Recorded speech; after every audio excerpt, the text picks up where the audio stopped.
Now, French researchers have discovered that women in southern Europe are increasingly not having children.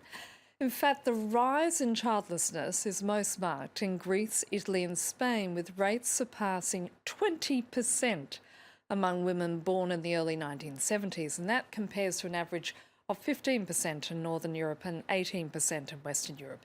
And it's a trend not just confined to the south of the continent, with figures showing that 1 in 5 women in Britain are reaching their mid-40s without having children. Now, joining me now in the studio is Monika Queisser, who's the head of Social Policy Division at the OECD. Monika, thanks for being with us.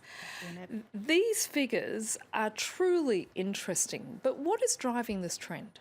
Well, there's a number of causes why women are not having children anymore. One is because they decide to try much later. And then often, if you push the date out too far, it becomes more and more difficult to have children. And that is one of the explanations why we're seeing more and more childless women. But there's also chosen childlessness.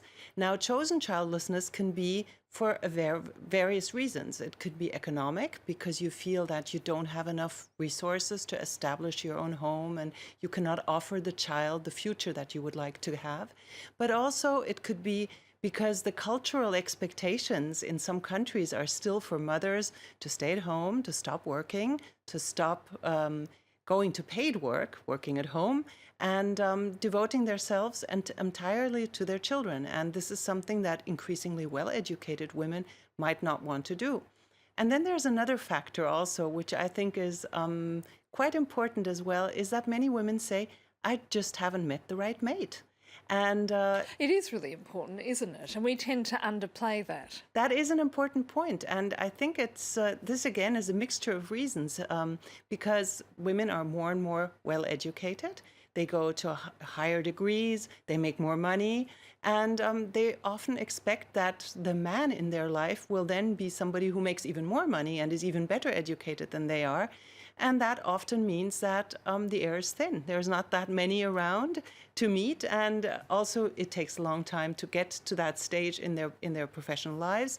So if you take all of these factors together, it's not very surprising that it does play a big role. What is going to be the impact for OECD countries? There will be fewer and fewer active workers to support a rising number of pensioners, with consequences for the finances of our social protection systems, for our tax systems, for provision of long-term care.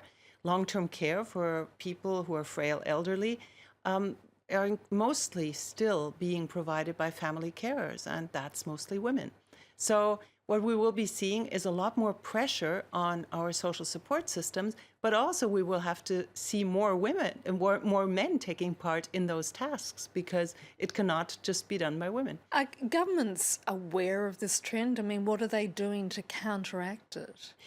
What countries are doing is a number of things. For example, they're increasing retirement ages to make people who are in the labor market stay longer and pay more contributions, and make sure that more money comes into the coffers. That is one of the areas they can do. They're also, in some countries, trying to influence fertility rates. Now, that's much harder. How do you do that? Well, that is the big question. Some countries are trying to encourage people. In Japan, there was just a new initiative and campaign trying to tell people to go home earlier from the office and spend more times with their spouses to have more children. There's publicity campaigns, but obviously one of the things that many countries are realizing works best is to provide better childcare, to provide better combination of work and family life, and help people with more flexible work conditions to actually do both. And that might help and entice more people to have children. Do you think, however, it receives the high priority that it should? I think that many countries are really now catching on because they're worried. They are very worried about population aging, about not being able to sustain these demographic changes which are coming. Now, one other possibility to help aging populations is to allow in more migrants, because they're usually younger, often, at least initially, they have higher fertility rates, but then quickly adapt to what's going on in the country. But obviously, migration has a whole host of other challenges, and we see that in many countries, there's a lot of political pushback against allowing more migrants into the countries, and which in turn may propel even stronger support for domestic family policies and encouraging people to have more children. Monika, I'm afraid we're going to have to leave it there. Thank you so much. Thank you.